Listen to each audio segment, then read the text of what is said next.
Jimmy Dore?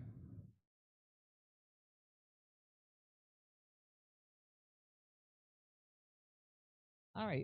There's Okay, your we have a screen. special guest with us. Stephen Garner is a financial advisor and the best-selling author of Taming Wall Street, Capture the Gains, Eliminate the Losses, and Billion-Dollar Blueprint. He also covers politics, finance, and investment strategies on his YouTube channel, Taming Wall Street, which boasts nearly 2 million subscribers. 2 million, Stephen? Yeah, well, almost 1.93 or something like that. Wow, you're crushing it. Nice job. Thank you. I appreciate that. Wow. And I'm very jealous of your hair. Oh, So it's real. So a lot of people, that's why I'm jealous. If it wasn't, I wouldn't be jealous. But a lot of people, so now there's all this stuff about Trump's tariffs. And so the Vigilant Fox tweeted this out. David Sachs unveils Trump's strategy is to shift the national conversation. Controversy elevates message, and it's working.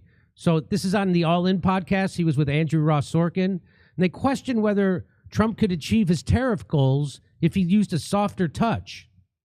So let's listen to what happened. Is there a way to do this with a velvet glove, if you will? And maybe there's no way to do it in a better way. But what is to say this isn't the velvet glove? This could be. It's that the stock market is down 6%. Like, it's not down 60%. But this is what I think is so interesting, Andrew, is the way that Trump has already shifted the conversation. Because the truth of the matter is that before Liberation Day on April 2nd, just 3 weeks ago, no one was talking about the unfair trade practices. No one was talking about the dependencies on rare earths. No one was talking about the race to the bottom. And Trump has shifted the conversation. 100%. When Jared Kushner was on the show, he talked about how the Trumpian approach is controversy elevates message. And we said at the beginning that by having this Liberation Day, by planting this flag in the ground, Trump was creating leverage to then have these negotiations, and he completely shifted the conversation. Now, where I will agree with you is that the administration has to stick the landing here, right? Besson, and it's not just Besson, also Lutnick, these are all smart, talented people. They do have to then negotiate these deals, and we have to basically stick the landing. But I think the fact that you're saying that you don't disagree with where Trump is trying to get to, but it's mostly just tactical, is a huge shift in the conversation. So, Stephen, so here's what I say about that. I say there's a lot of truth to what he just said. Now, again, you know more about finance and business than me, which is great that I have you on today to talk about this. But and people are going crazy about Trump doing the tariff thing. But it's what he said there is certainly 100% true. He has shifted the conversation.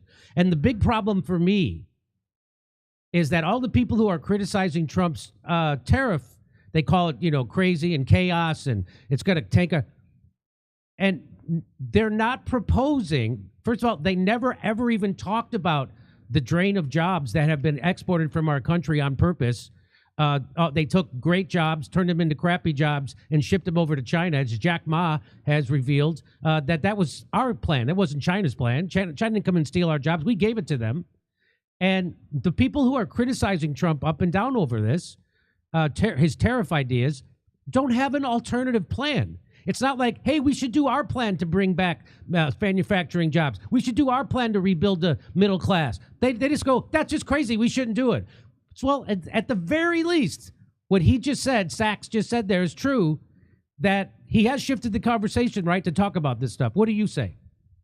Yeah, I absolutely believe that he has.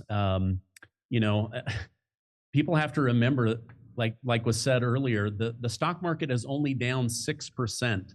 This happens all of the time, even when it's not Trump. But because it's Trump, 6 is suddenly feels like it's 60. And honestly, they're riding inflated gains of the federal government pumping so much money into the economy. Anyone that had assets, they inflated. That's the point of inflation. They made the rich richer and the poor poorer. So you don't have mainstream America complaining very much about the stock market. Most of them trust that it's going to come back, but he has shifted the narrative. And I believe it's too early to tell whether the tariffs are going to work or not, but I could tell you a bunch of ways how they are working. Go ahead. Okay. So just from my estimation, the tariffs are working. Look at what happened with Mexico on the southern border. They've put up 10,000 people. They say that they're going to try to stop human trafficking, child trafficking. 100,000 Americans dying every year from fentanyl. Same thing up in Canada. They finally stopped the illegal invasion into Canada because they were worried about the tariffs. They got Trudeau out. They're now working with 150 countries that want to continue to get money from the American spender. The American spender is the greatest asset on planet Earth. Nobody spends like America, for good or bad, but you've got all these countries that are now negotiating. You've got Europe finally saying, maybe we should end the Russia-Ukraine war. Why? Because Trump threatened tariffs. He also said, if you guys want to continue to have this war, go ahead, but you're not going to have our money. Suddenly, the leaders in Europe are like, well, maybe we should end the war because if we don't have the American tax dollar, we don't really have a war. So I see, a lot of reasons. Let me just give a few more. President Trump has brought in approximately $5.2 trillion in committed capital. What does that mean? Go ahead. What does that mean? So what that means is you've got like Hyundai willing to put up money, Honda willing to put up money, NVIDIA, $500 billion, Apple, $500 billion, SoftBank, $200 billion, Saudi Arabia, nearly $1 trillion. So you add all of that up, all of these countries, foreign businesses, local businesses, they're all saying, okay, under Trump, we want to invest in America. They're not buying our T-bills and our bonds. They're buying right into the American capitalism markets. So all of that is happening because of the tariffs. I mean, just so much money is pouring in. $1 trillion committed from Japan. Switzerland wants to put money in here. Again, NVIDIA and Apple both committed almost $1 trillion between the two of them. All of this is because of the tariffs. So can I say that the tariffs have been used as leverage to get investment flowing to America? 100%. Is it going to make your life expensive in the short run? I don't know. I don't know that for sure.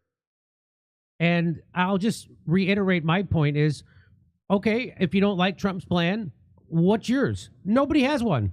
Nobody has nothing. Their plan is, hey, let's give some more money to Ukraine. Let's give some more money to Israel. Let's give some more money to the war machine. Let's do whatever our donors want. Let's keep not investing in infrastructure or healthcare or education. Let's keep doing shit like that. Let's make it illegal to have freedom of speech. That's their big idea. There's no alternative plan. There's no plan from the Democrats. There's no plan from the billionaire class because they don't want a plan. The billionaire class wants to keep the system going the way it is because it works for them. They get cheap products. They make more, but the American middle class gets hollowed out, which it has been. Yeah, it has. Another point I wanted to make, Jimmy, is everybody's screaming about the stock market, and they're all saying that life is going to get expensive under these tariffs. But last I checked, groceries haven't gone up like they did under Biden. Gas hasn't gone up like it did under Biden. Services haven't gone up like they did under Biden. So some of these areas are about the same, maybe a small increase, and some of them have gone down, but nobody talks about that. All they talk about is the stock market's going to melt down. I mean, for heaven's sakes, you had Kramer on Mad Money saying, if you don't call off the tariffs, we're going to have a Black Monday, a 25% drop in the stock market. Guess what? The markets opened on Monday. The stock market went up. So, I mean, there's a lot of screaming and hollering. This is what Wall Street does in order to continue to have leverage over Main Street. But I don't think Main Street, meaning the American public, I don't think that they're as unhappy with Trump as the mainstream media would have you believe. So what David Sachs said there is definitely true. That if your metrics of whether Trump's tariffs or his tariff talk or whatever you want to call it has worked, if your metrics is that it should shift the conversation, it 100% worked because it has 100% shifted the conversation. Nobody was talking about bringing jobs back to America. Nobody was talking about trying to get manufacturing back in America. Nobody was talking about reinvigorating the middle class. Nobody was talking about that. And so, and now everybody's talking about it, but they will not come up with an alternative plan. And that's, to me, a really big tell. Okay. Yeah. So they were talking about it, but not the way you and I think. Just 2 weeks ago, the former Treasury Secretary, Janet Yellen, said that this is a pipe dream. Those jobs are never coming back. So they're talking about it in terms of failing. And yet, just today, I asked Grok over on X in the last 60 days, compile all the information on how many jobs will be created from the investment capital committed under the Trump administration in 100 days. It came back and said 451,000 high-paying jobs, which means higher than average income jobs. So 451,000 have come back in the first, are planning to come back. You've got Honda bringing back plants, Ford bringing back plants. So these jobs are coming back. Same thing. Barack Obama said those jobs from overseas, they're gone. They're never coming back, right? I remember that. So they only talk in terms of hollowing out the American middle class further, but they are talking about it. But only Trump has the optimism and the plan to do it. Is he executing it perfectly? No. Nobody's going to execute it perfectly, but I still stand on the side that he's doing the best that he can. A lot has been done in 100 days, and also we're only 100 days in.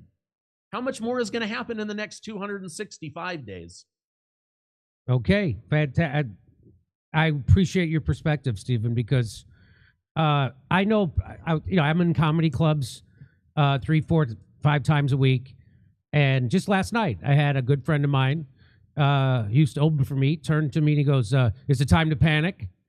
And I'm like, "Well, I don't know. What do you mean?" He goes, "Well, Trump." And I go, Have you stuck your head out the window lately? It looks exactly the same. Everything looks exactly the same to me.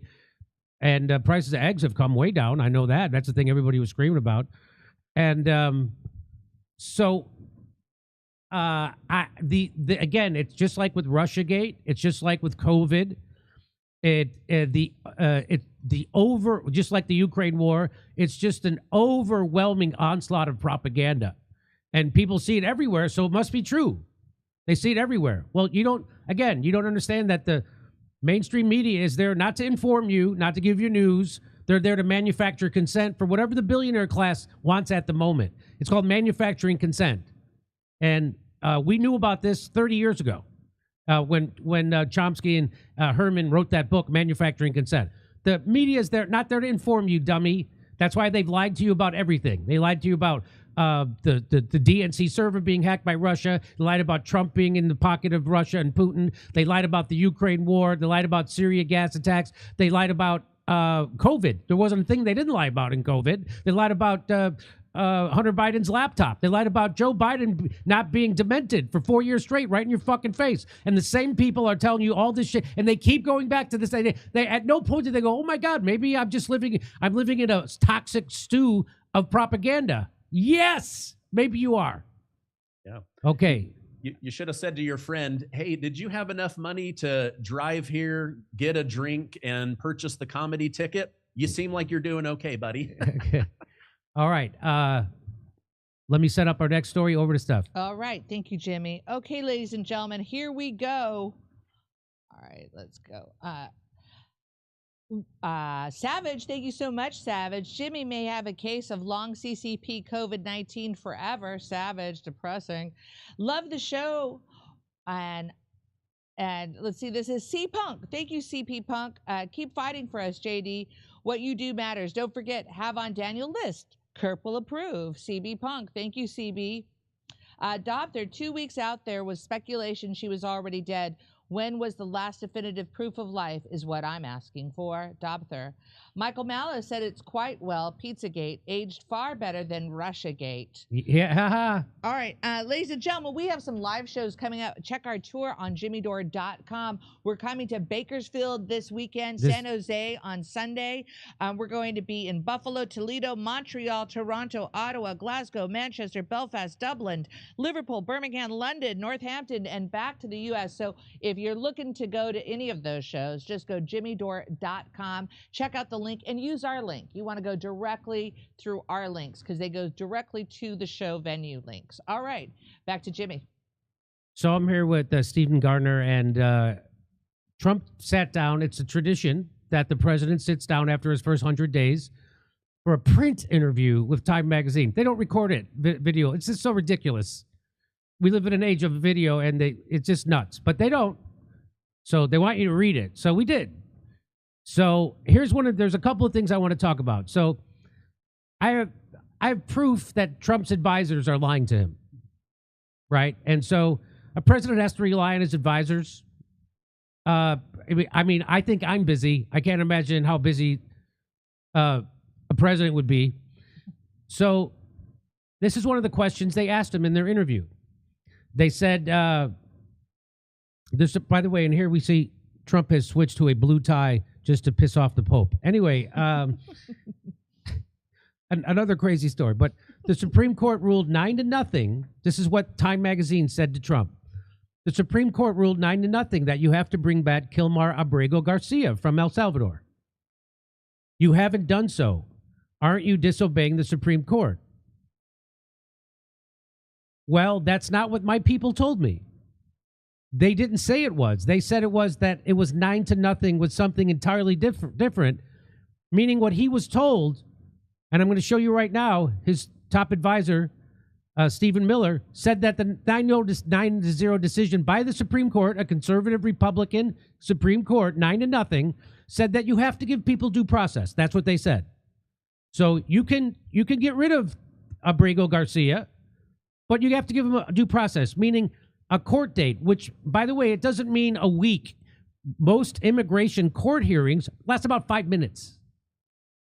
And so they're just saying you have to do this. You can't just, no matter how bad of a guy someone is, they get due process because we have to live by our Constitution. And so I stand with the conservative Republican Supreme Court in their 9-0 ruling. But Trump got misinformed about that ruling, and I'm going to show you what the misinformation was. Here, he's being asked about, are you going to bring, so what the Supreme Court said, hey, you have to do everything you can to facilitate his return back to the United States, even though he's an El Salvadorian citizen, even though he was deported before. When he was here, you still have to give him due process, and now that you didn't, and you kicked him out and you sent him to El Salvador, you're supposed to bring him back, give him his due process, and then get rid of him, which I don't understand why Trump would do. It just undermines Trump's. People are behind Trump on this immigration thing, and he's wrecking it with stupid stuff like this. But here, I'm going to show you why. Maybe because he's getting bad advice, and flat out he's being lied to. Here's Stephen Miller being asked about that, and Trump says, "Well, let me defer to my advisor, Stephen Miller, on this." And watch what Stephen Miller says. Supreme Court's asking to. And what was the ruling in the Supreme Court, Steve? Was it 9-0? Yes, it was a 9. So he says, Steve, what was the ruling in the Supreme Court? It's 9-0. Now Trump says that, thinking it was 9-0 in his favor. It wasn't. But Stephen Miller lied to him and told him this. 9-0 In our favor. in our favor against. There it is. There's Stephen Miller in front of a bevy of reporters, of other politicians, of the Secretary of State, J.D. Vance, Pam Bondi. He just flat out lies. They all know he's lying. And none of them go, hey, no, that's not true. It wasn't in our favor. And so here it is. Watch. Supreme Court's asking to. And what was the ruling in the Supreme Court, Steve? Was it 9-0? Yes, it was a 9-0 In our favor. in our favor against the district court ruling, saying that no district court has the power to compel the foreign policy function of the United States. As Pam said, the ruling solely stated that if this individual at El Salvador's sole discretion was sent back to our country, that we could deport him a second time. No version of this legally ends up with him ever living here because he is a citizen of El Salvador. That is the president of El Salvador. Your questions about it, per the court, can only be directed to him. I asked President. Okay, so that's just Stephen Miller flat out lying. So Trump is not being served by his advisor. So now everybody sees this. Everybody sees that what they're saying is wrong. But this didn't really get the press it should have, that Stephen Miller was lying to him about what the Supreme Court said. And so Time Magazine goes on to ask him, they go, let me quote you from the ruling. After Trump says, I was told different. My lawyers told me different. So they go, well, let me quote you from the ruling. The order properly requires the government to facilitate Garcia's release from custody in El Salvador. Are you facilitating a release? He says, I leave it to my lawyers. I give them no instructions. They feel that the order said something very much different from what you're saying. But I leave it to my lawyers if they want, and that would be the Attorney General of the United States and the people that represent the country. I don't make that decision. So let me throw it to Stephen.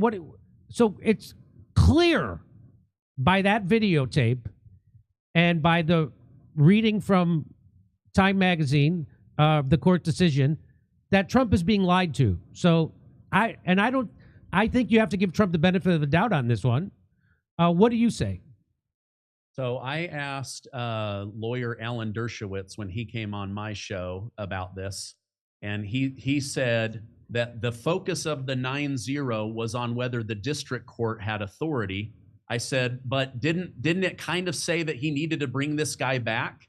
And he said, yes, but the word they used was facilitate, not compelled. So he said because the Supreme Court didn't compel Trump to bring him back, it was basically at his discretion. And I said, wait a minute, if it's at his discretion and he wants illegal criminal gang members out of the country, is he going to call in a favor to El Salvador to get this guy back? And Alan Dershowitz said, I don't think so. So that was my understanding of it, is that they basically allowed this to come down to semantics. And the only reason I can think that they would maybe not want to do that is from the conservative news side, what I see is, well, there was no due process to get into the country. Why should we give them due process to get out of the country? So I don't have all of the details, but that was my understanding based on asking this same question to a lawyer. So I'll just, one more time, this is from the Supreme Court. The order properly required. It doesn't say that Trump has to compel El Salvador, because he can't.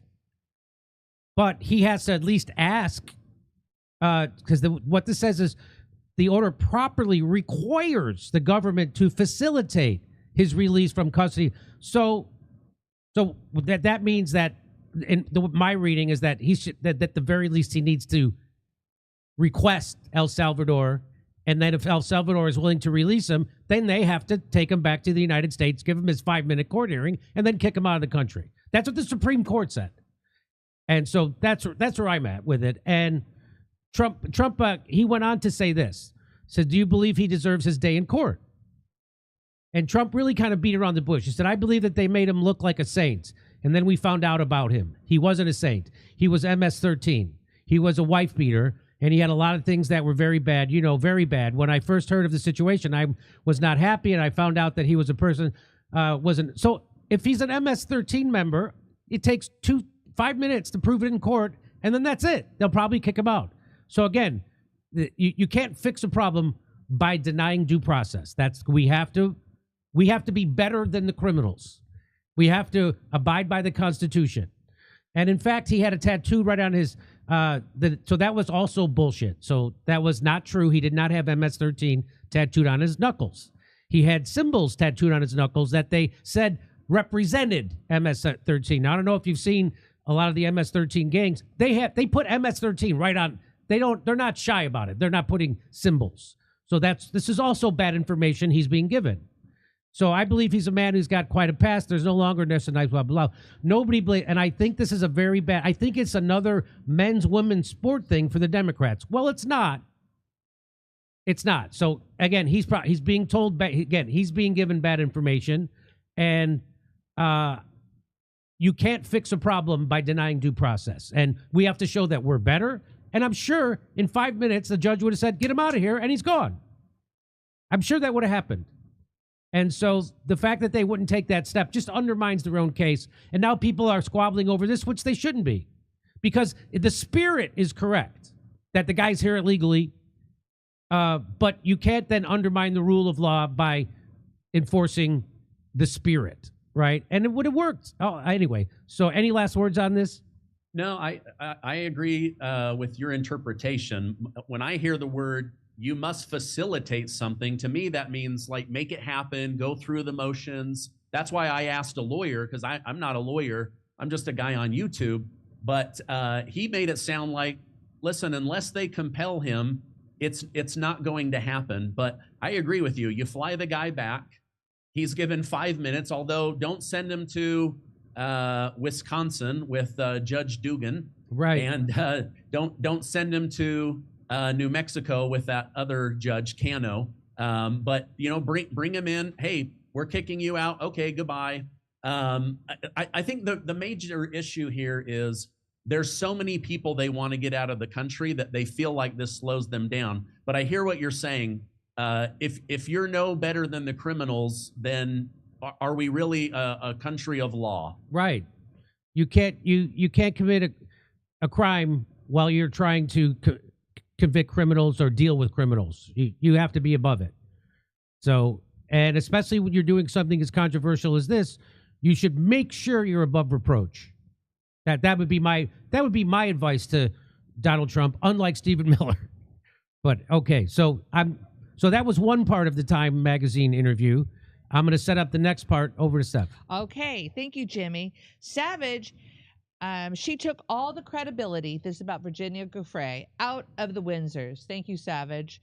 How come no one ever mentions boys? It's only young girls who are victims of pedos. So young boys don't get touched or they matter less? Blanco, that's not what we say here at the Jimmy Dore Show. We actually have had guests on our show talking about that. And so I do hear you. But yes, of course, look at the Catholic Church, right?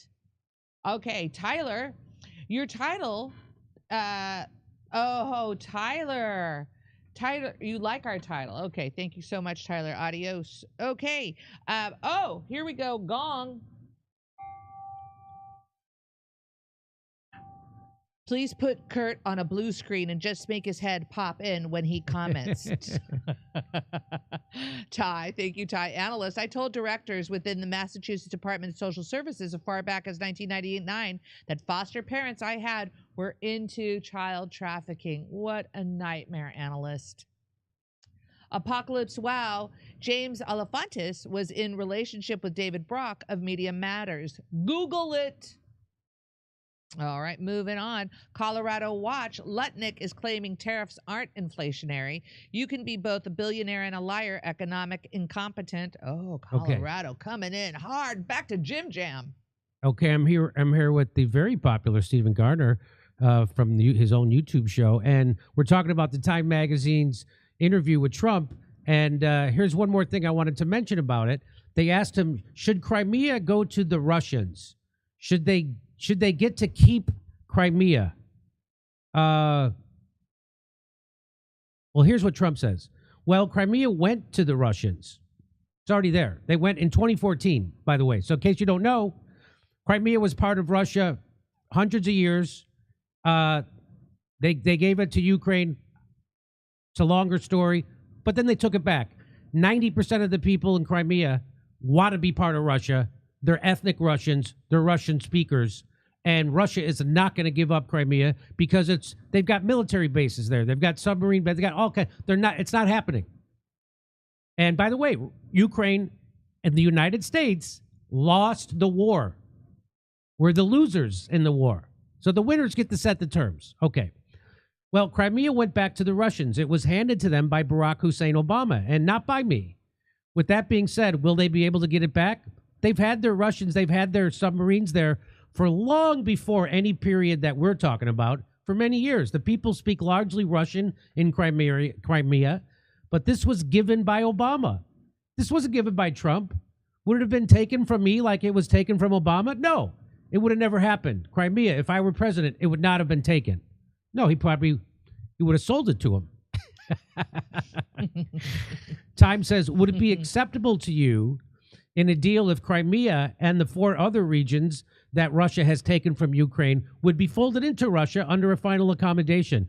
I would be 100% okay with that, me personally, because the United States, if you don't know the story, very quickly overthrew the Ukrainian government in 2014, the Maidan coup, and installed a puppet.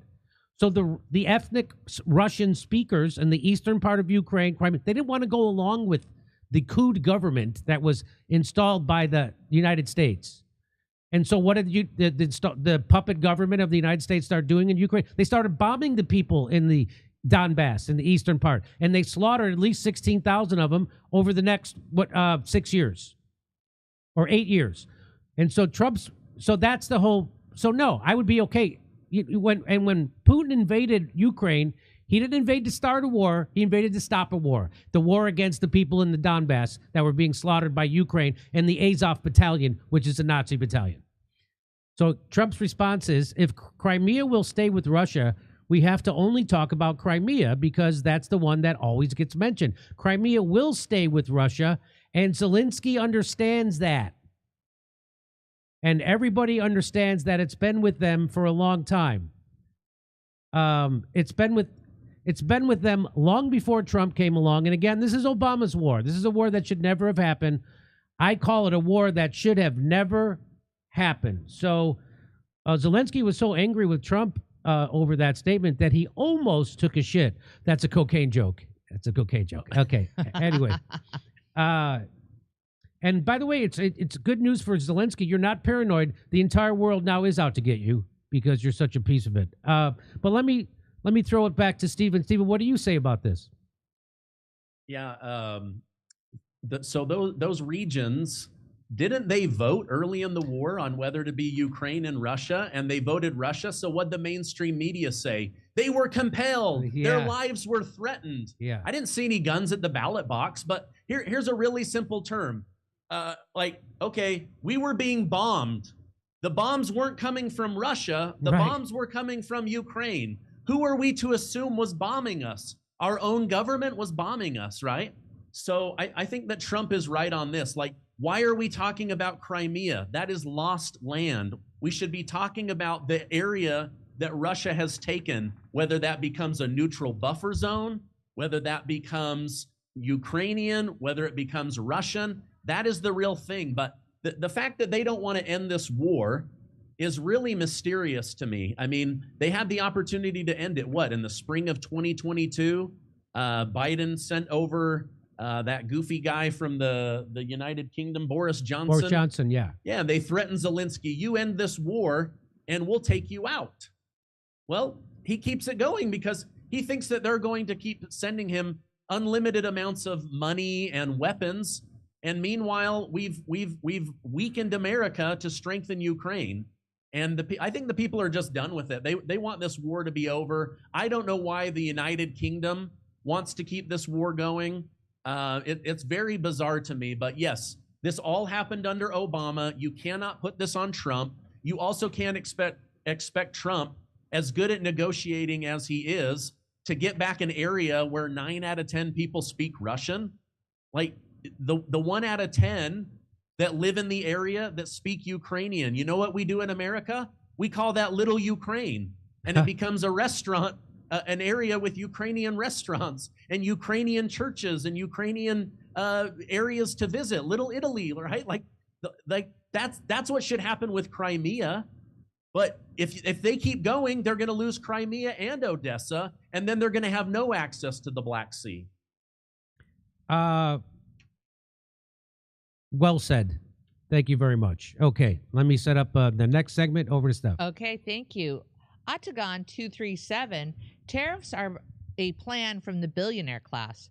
Watch Brian Berletic. Straight from Project 2025. They want to rip off the Band-Aid before they start a war with China. That's the only plan here. Octagon. Octagon. Interesting observation there. Okay. All right, back to Jimmy. We're here with our special guest, Stephen Gardner. We're going to talk about the Wisconsin judge that was arrested for illegally obstructing and helping a criminal get away from the police. That's what happened. And there she is, that they arrested her. And I'm confused, though. Is she just going into prison because she looks like she's just getting out after a 50-year stretch?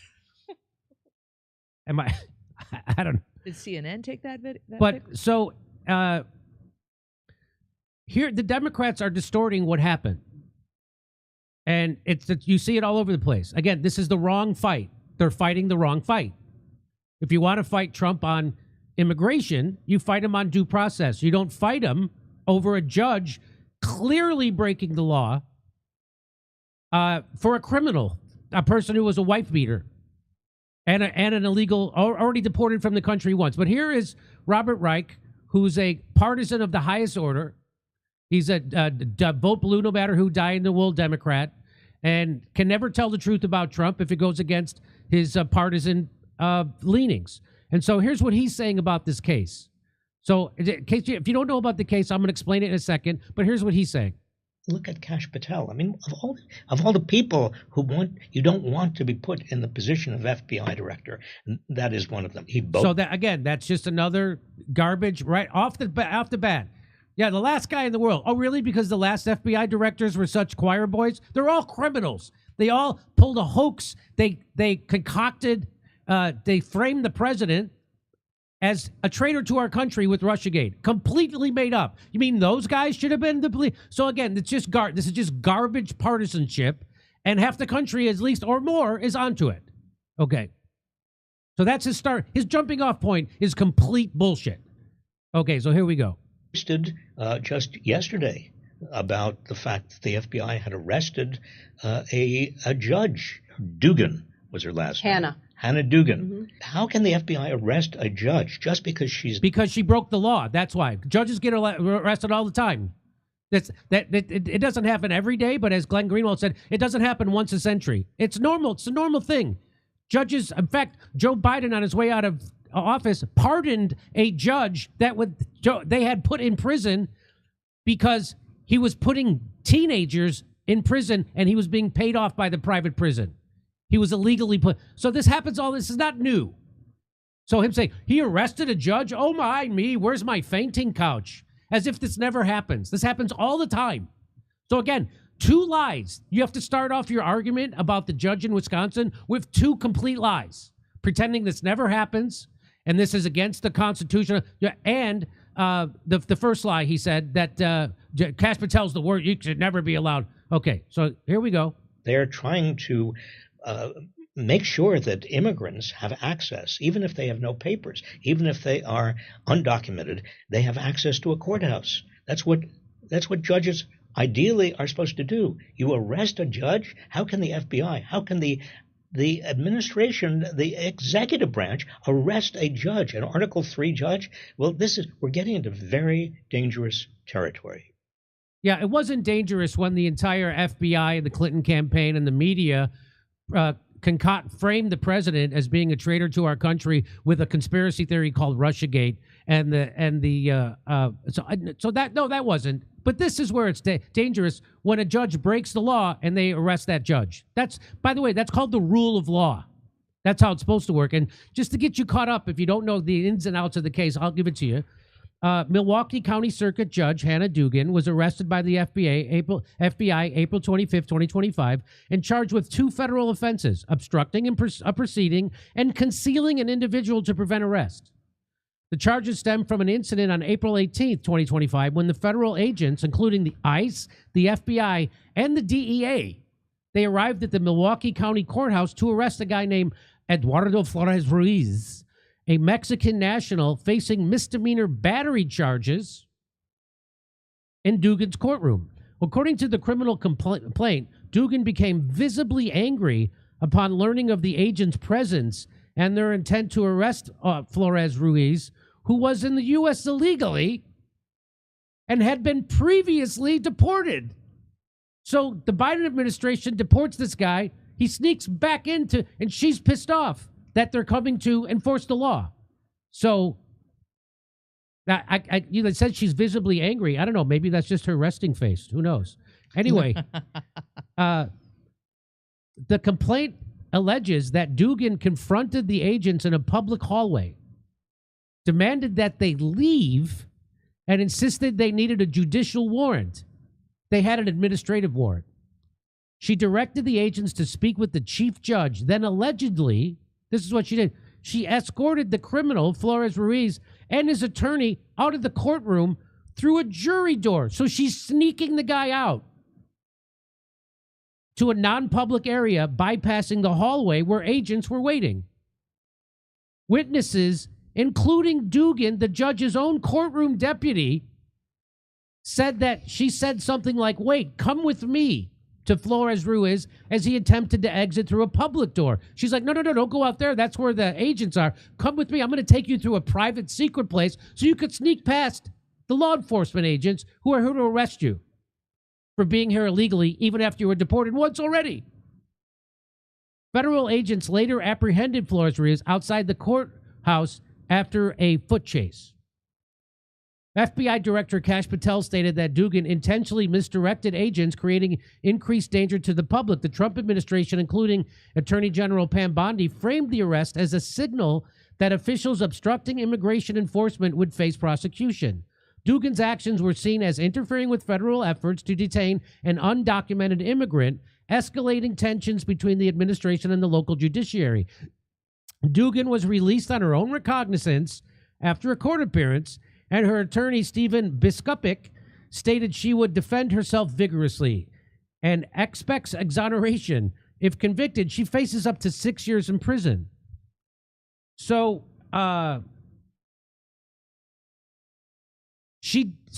everything points to, even people on CNN and MSNBC are saying, yeah, she did this and it's illegal.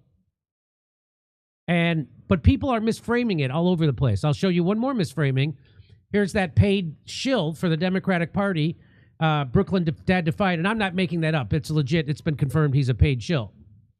So he's just a shill for the Democratic Party, and he tweets this out. He goes, for the people celebrating the weaponized arrest, of Judge Hannah Dugan by the Trump administration because she, quote, broke the law, just remember that it was also used to be against the law to hide folks like Anne Frank. Yeah, German Nazi law. Not the United States Constitution. He goes, which side of history are you on? I'm on the side of the American Constitution. And he puts, that's the judge. That's a nice picture of her. And then that's Anne Frank. So completely misframing what's going on.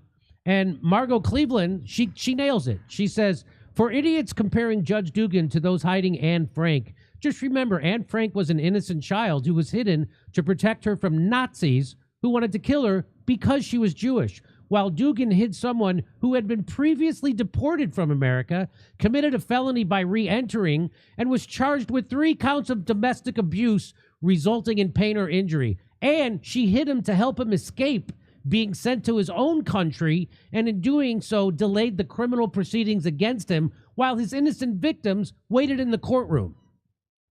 And so now they're outside that courtroom protesting, the Democrats, because they don't look through the propaganda. They have no idea what they're even protesting. And what I said, FYI, this fake outrage only helps Trump. Judges are arrested all the time. Even CNN agrees this judge broke the law and her arrest was warranted. So does MSNBC. And so does the New York Times. The judge dismissed charges and let him out the back door. A man who was previously kicked out of the U.S. by Biden and was in court for domestic violence. So let me throw it over to our guest, Stephen Gardner. What do you have to say about this complete misframing on purpose by Democrats, the Democratic Party, and the propaganda? Go ahead. Yeah, I agree with you. Robert Reich, he'll never say anything good about Donald Trump. He could cure cancer and he would say it costs too much in materials or something stupid. But, the picture of the judge, I was mistaken because the whole reason that he was in front of her was because he had punched in someone's face 30 times. I thought that was the person whose face got punched in. No. That was actually the judge. The reason that he was here in the United States was because he had beaten his girlfriend so bad that she was hospitalized. His other charges down in Mexico, strangulation, suffocation, battery, and domestic abuse on family members. This is who the Democrats are now rallying for? Like Jack the Ripper, the great strangler of Mexico, the guy that punched someone in the face 30 times because they asked him to turn down his music. This judge, she's been punched in the head 30 times. This is crazy. Why wouldn't you make somebody heroic the centerpiece of your protest? Instead, they make these crazy, violent people the ones that they're like, It's the hill that they're willing to die for, or to die on. Really? A guy that like is in trouble for strangling people, suffocating people, punching people in the face 30 times? I'll tell you this, Jimmy. If Eileen Cannon, the judge in Florida that had overseen the Mar-a-Lago documents case, if she had been arrested, every Democrat in mainstream media, it would have been all over the news all day long about how heroic and just that was. And to say that we never arrest judges, that'd be like saying we never arrest senators. Well, guess what? Remember when they arrested Gold Bar's Bob Menendez? Yeah. And then he went through proper court proceeding. And guess what? That dude was stacking gold bars because he was being bought off. So you only arrest people when they break the law. And this lady, she was aiding and abetting somebody who literally was standing in her courtroom for punching someone in the face over 30 times. That's my thoughts. It's just remarkable to see how both sides can F up what they're doing, right? So Trump, by denying due process to some of those people, is undermining his immigration program. And the Democrats, by championing a judge who's obviously breaking the law and lying about it and misframing the issue, are undermining their own case. The Democrats and those people out there protesting, it's like, hey, why are you here? Because the TV told us. The TV told us. The Democrats have nothing else to be right about, and they know it. So they all pile on when someone on TV gives them the go-ahead, because that's where they get all their truth from the TV. Yeah, look at the sign in the picture behind you. ICE in our courtroom erodes public trust. No, it doesn't. No. If there's an illegal immigrant criminal that needs to be deported, where else are you going to get him? Wait till he's picking up a Little Caesars pizza or something? It seems crazy that, again, this is the stupidity of the Democratic Party and the people who are just have Trump derangement syndrome, and whatever the TV tells them, they're just going to do. Well, no, they told me it was bad. It was bad. This guy did you know that guy punched his girlfriend in the face 30 times? Do you know he was already deported once by the Biden administration? Do you know he stuck back in illegally, which is a felony? Do you know that he's strangled somebody? And do you understand? You know any of this? And I bet if you asked them, they'd be like, no, I didn't know any of that. I would love to. I wish I lived in Milwaukee so I could go interview some of those people, because they don't know any of that, and I would love to hear what their response would be to that. I bet it would be, duh, Trump bad, duh. So, all right. Do you have any more time to hang out with us? Do you want to do another story? Yeah, you got to go. No, absolutely. I got time. Okay, over to Steph, and I'll set up the next story. All right. You want to stay here, or you want to go to Rumble? It's 4:28. You decide. Let's do one more story. Okay, here. gotcha. Thank you. All right, ladies and gentlemen, independent free thinker, hold on to your, you all are ignorant. Okay, take that in, everybody. We all come from Earth, which makes us all brothers and sisters. Turns out then we're all ignorant brothers and sisters. That's just what I'm thinking, independent free thinker. Benjamin Vito, I call it ideological tethering. Tether a truth to an unrelatable belief. LE, Palestine, and trans rights, flat earth and moon landing, etc. Benjamin, I see what you're doing. Okay. Fantomos Fanto, I'm planning We Miss Kerp with guest tribute concert. That's funny, guest tribute. Okay, here we go. Ketanji Jackson, judge that sentenced PG shooter. Jennifer Brose shared that. MCFC, hold on, MCFC. Unfounded babble equating tariffs to migration and fentanyl. No proof of Canada changing PMs. There are alternate plans. Just do your research. Okay. Bleach Tooth needs to research a little better. Jimmy. All right, back to Jim. What do I need to research better? We just need to research better. I don't know. Research what? It started with unfounded babble equating tariffs to migration and fentanyl. No proof of Canada changing PMs. There are alternate plans. Just do your research. Well, Canada's certainly changed prime ministers. I don't think you've done your research. Justin Trudeau is no longer prime minister. I think you need to research it more. That's just what I'm saying, Jimmy. Okay. I stand by our chat. So this is a great catch by Western Lensman. So he's, how the remember when they all started calling J.D. Vance and Trump, they're weird. Remember, everybody, and it just went out. The word went out. So the talking points go out, and then it gets repeated by every Democrat, and it gets repeated by everybody in the mainstream news media. Weird. They're weird. Tim Walz was it weird? Really? Okay. Kamala Harris being drunk in CNN interviews, was it? Anyway, but so now the new line is that Trump is creating chaos. This is the new line. They're creating chaos by arresting a judge and doing his so let's watch this. Watch. We begin this hour with the chaos. The average American sees chaos. The American people see chaos. It's total chaos. You brought chaos. It's just complete chaos. Unleashed an economic chaos. They unleash chaos. They are creating chaos. This chaos. There's too much chaos. Total chaos. That amidst the chaos, we're going to see chaos. After seeing all the chaos, the chaos is unleashed on America.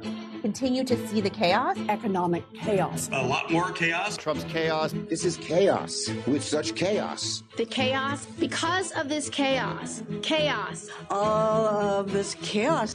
Uncertainty and chaos. Given all that chaos. When it's chaos. All the chaos. Chaos and confusion grows. More chaos, dysfunction. The chaos is the purpose. The chaos is the goal. It's chaos. So it's not just about the Wisconsin judge. It's about anything. His economic program, his immigration program, his DEI program. It's all chaos. And by the way, what's with all the chaos? I thought chaos was only for the border policy and gender. That's what I thought chaos was only for. Not the chaos that comes from enforcing laws. So here's the Washington Post. Wisconsin judge arrested by the FBI charged with obstructing immigration. It escalates the Trump administration's battle with the local officials over immigration enforcement. And here's the script. Here's the script over that. Watch this. We begin tonight with the escalation in the president's crackdown on illegal immigration. Today's dramatic escalation in the Trump administration's conflict with judges. The Trump administration signaling a major escalation in its deportation efforts. Today, an escalation in the Trump administration's battle with the judiciary. Tensions between local and federal authorities over President Trump's immigration crackdown escalated today. We begin this hour with a major escalation of the Trump administration's crackdown on immigration. We begin with what appears to be a major escalation in the Trump administration's deportation efforts. And what is a major escalation in the battle here in D.C. over immigration and deportation. This feels like an insane and reckless escalation from the Trump administration arresting a judge. I will tell you, you are not alone. Is a dramatic escalation. More aggressive moves, more escalation. Trump's escalation of his migrant purge. This kind of escalatory action. This is a dramatic escalation. Escalation. Escalation. Escalation. Escalation. Escalation. We've seen an escalation. So this is how this works, all right? So again, the order goes out. And by the way, just so you know, Trump has deported less illegal migrants than Bill Clinton. Yeah. And an uncomfortable amount have turned out to be legal migrants who legally protested against Israel. Is that why they're saying all this? I don't think they're saying this because they're not defending. Isn't it funny how they're not defending the people who are speaking out against Israel? Isn't that interesting? No. So let me just throw it over to Stephen Garner and get your opinion on how this propaganda machine works, because this is exactly called manufacturing consent, and you see it everywhere. So it must be true. I see it everywhere, just like Russiagate, just like COVID, just like the Ukraine war. Go ahead, Stephen, take it. Wasn't there a clip in the last couple months of Obama saying, you know, if you put enough trash into the town square, you can control the thinking of the people, right? So I like how that one guy is like, I'm not going along with this escalation stuff. And so he throws out escalatory. Yeah, chaos, escalation. The thing that is so surprising to me is everything that they're mad about with Donald Trump, he talked about it for 18 months. Oh, tariffs is my favorite word. I wonder if he's going to do tariffs. It's his favorite word, right? Like, he loves that word more than Melania. Same thing. I'm going to crack down on the border. How dare this guy crack down on the border? I'm going to try to end the Russia-Ukraine war. How dare you? Jimmy, for me, I just say you follow the money. you're going to find out that big pharma, military, big food, big chemical, they're behind a lot of this stuff, I believe. And they're probably being pushed. But I agree with you. It's almost certain that these are talking points that are handed out like a morning huddle at Walmart. This is what we're going to focus on today. Chaos and escalation. And those become the buzzwords. But for me, Trump told you exactly what he was going to do. What they're mad about is that he's actually doing it. What they're mad about is when he pulled back the curtain on USAID, they were the cockroaches when the lights came on. I don't know. For me, it's talking points. It's just talking points. Well, I'm sorry to see you escalate the conversation like that, Stephen. Yeah, you got me going. It's just you've created chaos here at the show. It's just chaos and escalation and chaos, and it's weird.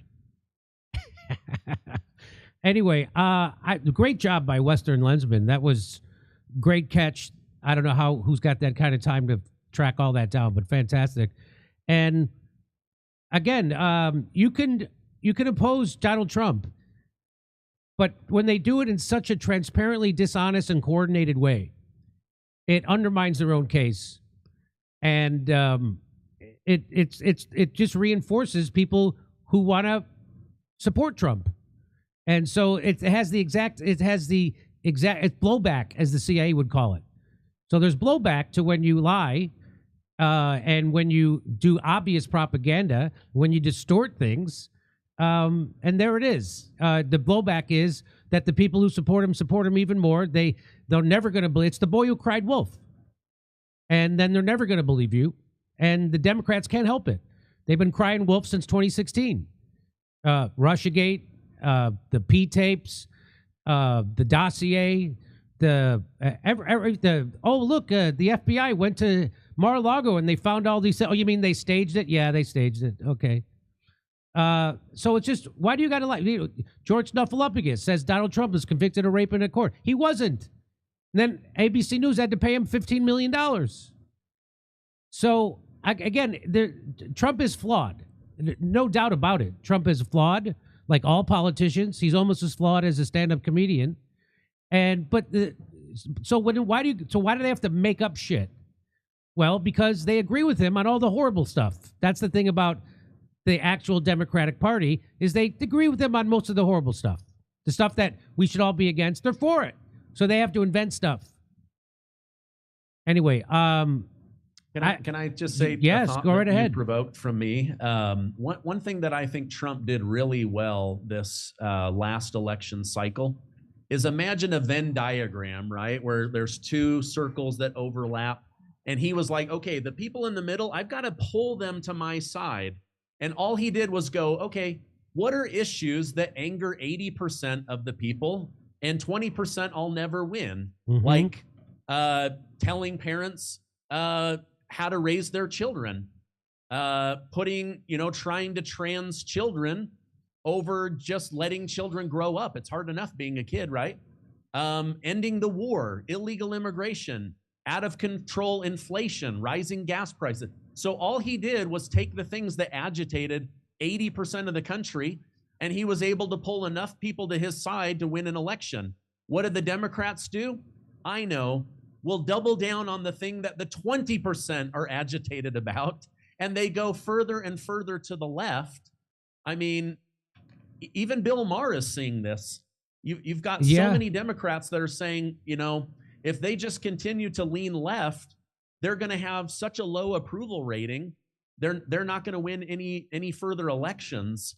But that's how I see it anyway. Is he grabbed the 80% so that he could pull enough people over the finish line to win, and they're grabbing at the 20%, and they're not pulling very many people over. I'm sure there's people that are like, oh man, I voted for Trump and my 401k is down, or I believe in due process, or he said he would end the war on day one, but he's not the president of either of the countries that are actually at war, and maybe it's an ugly mess to end war, but he did say day one, so we've got to hold him to that. Like, I don't know. I think that the Democrats continue to bark up the wrong tree, but they are good at barking, and it gets a lot of attention. All right, I actually have one more story about the judge. If you could stick around to go over. All right, over to Steph, and I'll set that up. And we're going to stay here, not go to Rumble. We're going to do one more story here. Sure, we could head to Rumble. Go ahead. We're going to head to Rumble, ladies and gentlemen. I'll put the link. There we go. There's the link, and I will pin it. Stand by. Pinned. Almost. Replaced pin. There we go, ladies and gentlemen. We will see you over at Rumble in about a minute.